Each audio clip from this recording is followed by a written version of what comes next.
Welcome back to Good Morning San Diego, and it may feel like winter here, but we're actually getting you ready for spring with your garden. Joining us this morning are Mark and Stephen Collins from Evergreen Nursery. Good morning to you guys. Good morning. Thanks for being here. I mean, I guess this isn't the day to talk about spring planting, but you have to think ahead, right? Absolutely, it is the day to talk about. Okay, so what do you say we should get ready for? How do we get ready for our gardens in spring?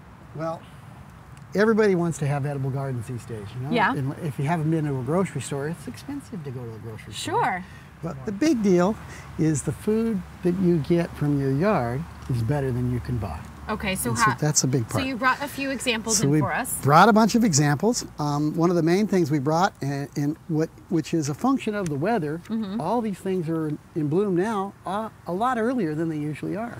It's because it's been so warm, right? It was outright hot in January and February. Yeah. And so when you look at these peach trees, they're a little bit out of kilter. They're a little early. Those are peach trees? That's a dwarf peach tree. The pink one? This little pink one That's is a gorgeous. dwarf peach tree. So they're going to be peaches in a few months? They're going to be little peaches on that little tree. You can put it in a patio. It stays that small. Cool. So when you plant them now, and then when will they bloom? Well, they're already bloomed. I mean, when can we eat them? As soon as the blooms fall off, you start getting fruit.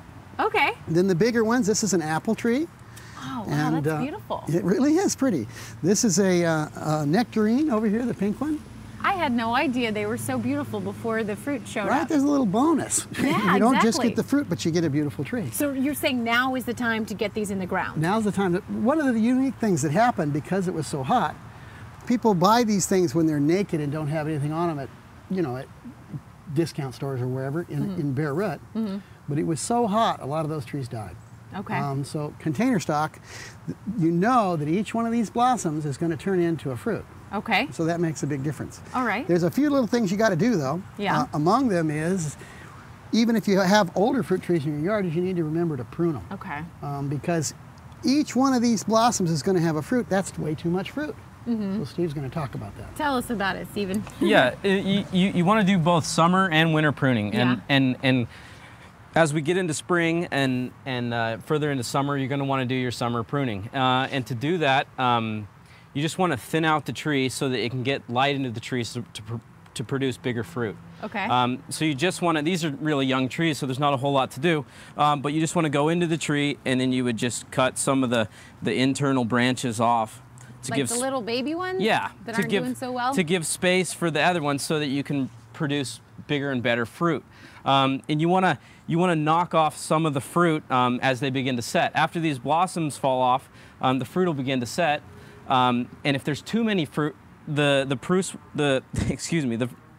tree won't produce very nice fruit. It'll have a lot of little ones, but won't have very edible ones. And so you want each fruit to be about a fist width apart. Okay. Give them you just space want to knock them off. grow and bloom. Yeah. Well, we're out of time, but Mark and Stephen, thank you guys so much for stopping by. You're from Evergreen Nursery in 3 locations around the county. Right. Carmel Valley, Oceanside, and a new one in Blossom Valley. Wonderful. Thank you. They're beautiful. If only we could get the weather to this is for you. Come on board. For me? Well, thank you. What is this? Those are all peach blossoms. A peach blossom. So I can plant a peach tree in my backyard? No, you can take that home. It doesn't have any roots. Oh. Well, then never. No, it's beautiful. Thank you guys so much. Thank you.